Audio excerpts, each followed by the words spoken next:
좋은 아침입니다. 오늘 잠언 26번째 말씀을 함께 나눕니다. 어제는 우리가 말이 얼마나 중요한지, 그래서 지혜로운 말을 해야 되는지를 말씀을 나누었습니다. 오늘 본문에도 나와 있지만 성경에는 입의 열매가 있다고 말합니다. 그러니까 말의 열매죠. 한번 입 밖에 나온 말은 다시 주워 담을 수 없다라는 말도 있듯이 우리 입 밖으로 나온 모든 말은 세상에 나와서 그 어떤 열매든지 맺게 되어져 있습니다. 우리 말에는 또 권세가 있죠. 보이지 않는 권세가 있습니다. 군대에서 그 스타라고 하죠. 별을 단 분의 한마디는 눈앞에 그 있는 부대 있는 그 산을 없앨 수 있는 권위가 있다고 합니다. 저것 좀 없었으면 좋겠어. 그러면 그 다음날 그냥 그 산이 없어질 정도로 그 정도로 권위가 있습니다. 하물며 하나님의 말씀의 권세는 말씀으로 천지를 창조하셨다고 또 우리는 고백을 하고 있습니다. 그러한 하나님의 형상을 닮은 우리의 말 또한 힘이 있음을 보게 됩니다. 그래서 해서는 안 되는 어떤 말 때문에 평생 상처가 되는 좋지 않은 열매가 남을 때도 있고, 또 반대로 선하고 아름다운 말들은 평생 힘을 얻는 그런 아름다운 열매가 맺는 것을 또 우리가 인생을 살아가면서 경험하게 됩니다. 그래서 말의 힘을 가지고 선하고 아름답게 또 사용할 수 있는, 또 말을 할 수 있는 지혜가 저와 여러분들에게 있기를 주님의 이름으로 축복합니다. 그러니까 우리가 굉장히 불완전해요. 연약하기 때문에 말의 실수가 참 많습니다. 그래서 말의 실수가 없도록 하지 않도록 절제가 필요하고, 또 시편 기자가 이렇게 기도했습니다. 여호와여, 내 입에 파수꾼을 세우시고 내 입술의 문을 지키소서. 이렇게 기도했던 것처럼 우리들의 입술을 지킬 수 있는 파수꾼을 세워달라고 또한 기도해야 되겠습니다. 그래서 우리 입에 모든 말과 우리들의 마음의 묵상이 늘 주님 앞에 또 연락되어지는 그런 축복이 저와 여러분들의 삶에 있기를 간절히 소망합니다. 오늘은 13장을 함께 읽었는데요. 여러분들 많은 말씀들이 있습니다. 여러분 어떤 말씀이 눈에 들어오고 또 마음에 새겨지는지요? 저는 특별히 8절에 가난한 자는 협박을 받을 일이 없느니라, 이 말씀이 들어옵니다. 지금까지 살면서 정말 협박을 받아본 일이 돈 때문에 한 번도 없었던 것 같습니다. 여러분들은 어떤 말씀이 들어오는지요?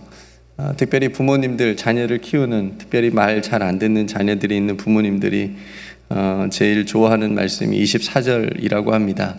매를 아끼는 자는 그의 자식을 미워함이라, 자식을 사랑하는 자는 근실이 징계하느니라. 성경에도 때리라 그랬네. 매를 아끼면 자식을 사랑하는 게 아니네. 나는 내 자식 사랑하니까 매를 들어야 되겠어. 이렇게 아이들 혼내는데 굉장한 명분으로 삼을 수 있는 구절이지요. 성경이 쓰여지는 시대에도 아이들을 때리면서 매를 들면서 키웠나 봅니다. 물론 저도 회초리 맞으면서 자란 세대지만 돌아보니 매보다는 더 큰 사랑의 가르침이 남는 것 같습니다. 그러니까 매를 드는 것보다 훈계를 어떻게 지혜롭게 자녀들을 하면서 양육할 것인가, 이것이 더 중요하게 우리가 생각해 봐야 될 일이 아닌가 싶습니다. 하나님께서 원하시는 자녀 양육의 모습이 어떠한지를 늘 기도하고 고민하면서 하나님께서 기뻐하시는 귀한 자녀들로 또한 또 우리 양육하시는 부모님들 계시다면 이 말씀을 잘 묵상해 보시기를 바랍니다. 어제는 말을 하는 것에 대한 중요성에 대해서 나누었다면 오늘은 말을 듣는 거에 대한 말씀을 나누겠습니다. 그러니까 어떤 말을 하느냐도 굉장히 중요하지만 말을 듣는 것, 어떤 말을 어떻게 듣느냐도 굉장히 중요하다라고 하는 것이 오늘 잠언 말씀에서 우리에게 깨닫게 합니다. 먼저 그에 관한 구절들을 살펴보면 1절 말씀에 지혜로운 아들은 아비의 훈계를 들으나 거만한 자는 꾸지람을 즐겨 듣지 아니하느니라. 10절 말씀에 교만해서는 다툼만 일어날 뿐이라 권면을 듣는 자는 지혜가 있느니라. 13절 말씀에 말씀을 멸시하는 자는 자기에게 패망을 이루고 계명을 두려워하는 자는 상을 받느니라. 이런 말씀들이 있습니다. 그러니까 지혜로운 아들과 거만한 아들의 차이점이 무엇입니까? 지혜로운 아들을 듣는다는 거예요. 그렇지만 거만한 자는 그걸 즐겨 듣지 않는다는 거예요. 지혜로운 사람은 그래서 듣는 사람입니다. 말을 듣는 사람이에요. 여러분, 솔로몬이 왕이 되어서 1000번제를 드리면서 하나님 앞에 기도하잖아요. 하나님께서 그 정성을 보시고 네가 무엇을 원하든지 솔로몬에게 물으셨습니다. 솔로몬이 무엇을 구했죠? 지혜. 네, 예전 성경에는 지혜라고 이렇게 나와 있는데 요즘 개정된 성경에는 듣는 마음으로 나왔습니다. 듣는 마음으로 개정되어서 번역되어서 우리가 보고 있는데요. 그러니까 백성들의 말을 잘 들어서 솔로몬이 나라를 잘 다스리기를 원했기 때문에 그걸 구한 거죠. 듣는 마음을 하나님 이걸 갖고 싶습니다. 그러니까 나라의 지도자가 제일 중요한 것이 이거죠. 국민들의 말을 듣는 겁니다. 국민들이 어떤 말을 하는지를 경청하고 또 그것을 잘 해결해 주는, 이제 그게 굉장히 나라의 지도자로서 중요한데, 그러니까 그 국민들의 말을 듣지 않고 자기 마음대로 하면 나라가 굉장히 어렵게 될 수 있기 때문에 하나님께서 그 솔로몬의 그 구하는 것을 기뻐하셨습니다. 그래서 그걸 주셨죠. 근데 즐겨 듣지 않는 거만한 사람은 반대로 자기 생각만 있고 또 자기 말만 옳다고 여기기 때문에 굉장히 다툼이 많이 일어나는 것을 우리가 보게 됩니다. 그러니까 듣는 것과 듣지 않는 것이 이처럼 중요하다라고 하는 거죠. 그 차이가, 듣는 것이 얼마나 중요한지 우리가 보게 되는 겁니다. 대표적으로 사울 왕과 다윗 왕의 차이도 여기에 있습니다. 둘 다 선택을 받았어요, 왕으로서. 그래서 출발이 굉장히 둘 다 좋았습니다. 사울 왕도 좋았어요.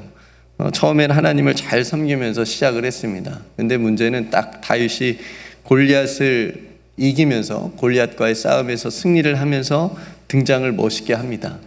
그러니까 여인들이 막 이렇게 외칩니다. 사울을 죽인 자는 천천히요, 다윗은 만만이다. 이렇게 막 외치면서 환영을 하니까 사울 왕이 그 말을 딱 듣게 됩니다. 그러니까 사울 왕이 그 말을 들을 때 이렇게 표현을 했어요. 굉장히 불쾌하면서 화를 냈다. 사람이니까 그럴 수 있을 거라고 생각을 합니다. 그렇죠? 근데 문제는 사울이 그날 후로 다윗을 주목했다, 이렇게 얘기합니다. 이 말은 사울의 마음에 다윗에 대한 시기와 질투로 채워졌다는 말이에요. 다윗을 주목하지 않아도 돼요. 왜냐하면 사울은 이미 왕이었고 다윗은 목동이었어요. 사울 왕은 앞으로도 할 일이 굉장히 많은 사람이에요. 나라를 다스리는데. 사울이 안 들어도 될 말을 들었지만 들었더라도 신분 차이가 너무 납니다.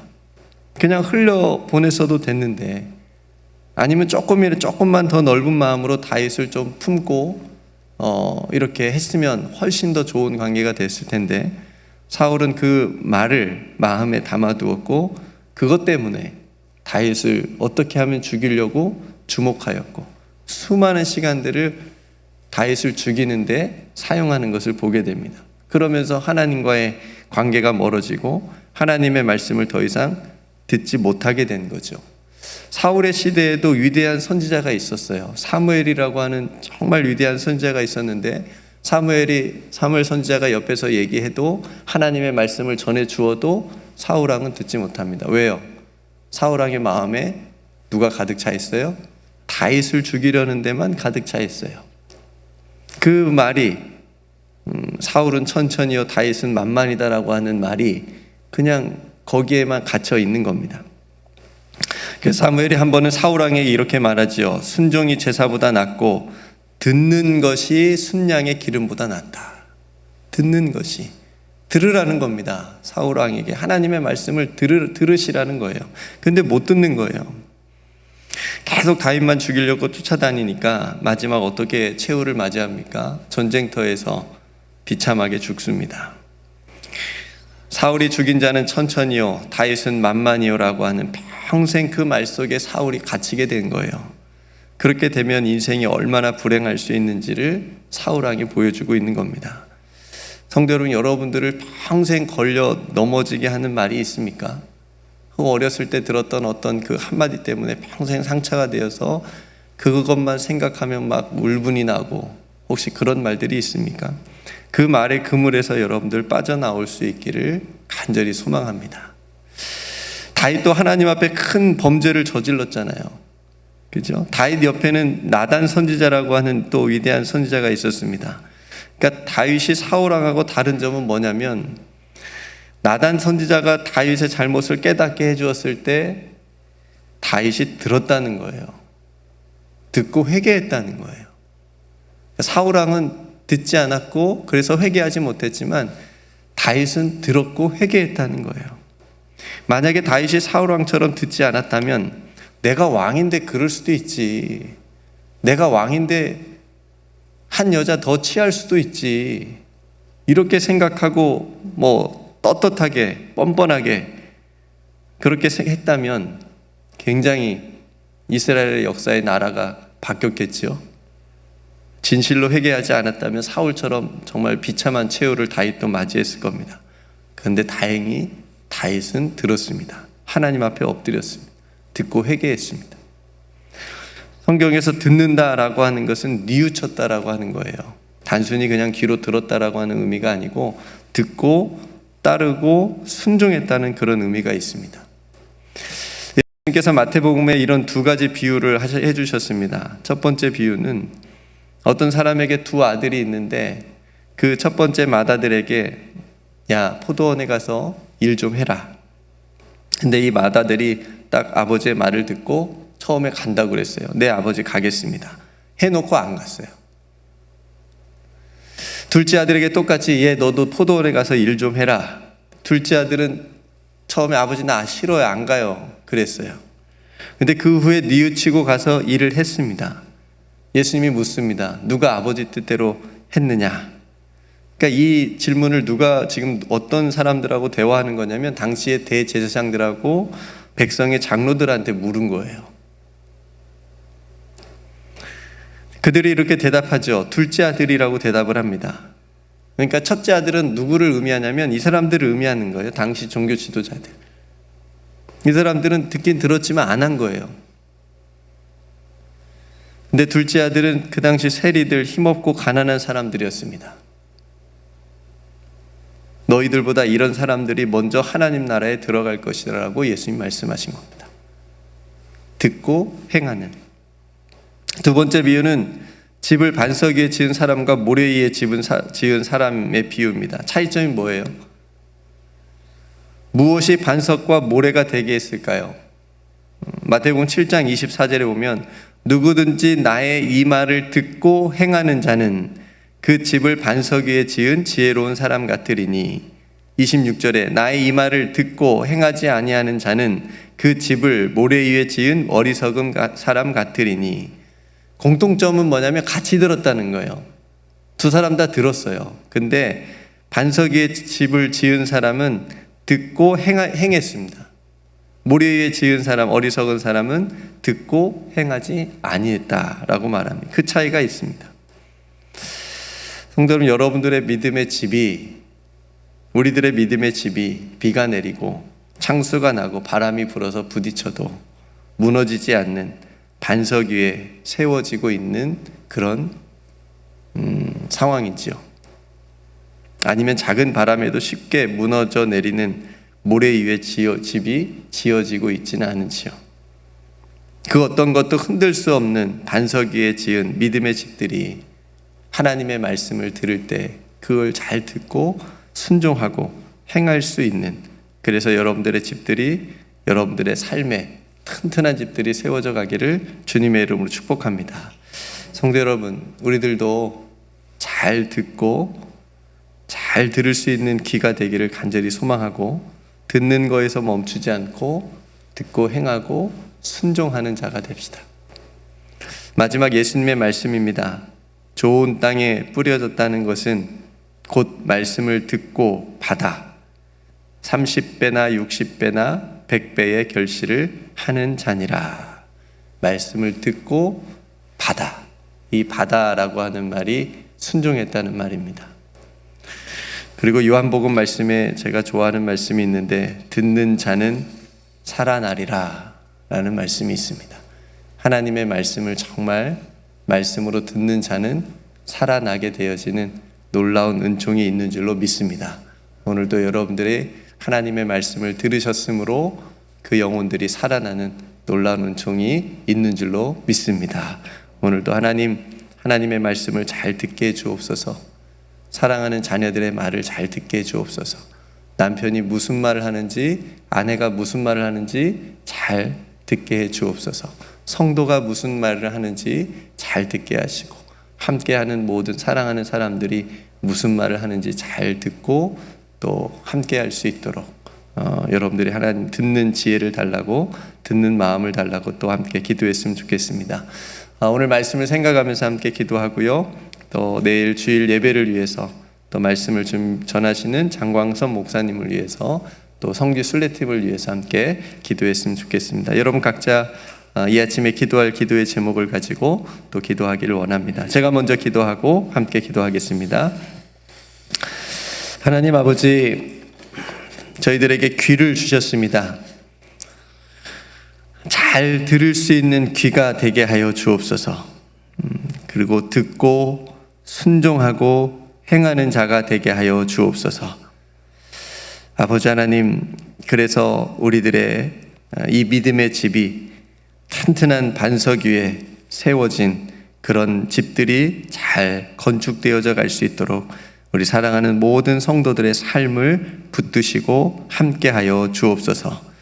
아버지 하나님, 내일 또 예배를 드릴 때에 하나님 잘 듣는 예배가 되게 하여 주옵소서. 그 한마디 한마디의 하나님의 말씀이 우리의 마음판에 들어오게 해주시고 새겨지게 해주시고 그 말씀이 우리의 삶의 열매가 맺게 하여 주옵소서. 사랑하는 성도들, 오늘도 하나님 앞에 엎드려 기도할 때에 그 기도를 들어 응답하여 주옵소서. 하나님을 정말 가까이 만날 수 있는 귀한 이 아침의 기도 시간이 되게 하여 주옵소서. 또 성지순례 중인 목사님과 귀한 성도들 늘 안전하게 해 주시옵시고 또 귀한 여정 될 수 있도록 하나님 은총을 더하여 주옵소서. 오늘 또 우리 가운데 함께 하여 주시고 또 우리의 말을 잘 들어주시는 우리 구주 예수 그리스도의 이름으로 간절히 기도드리옵나이다. 아멘.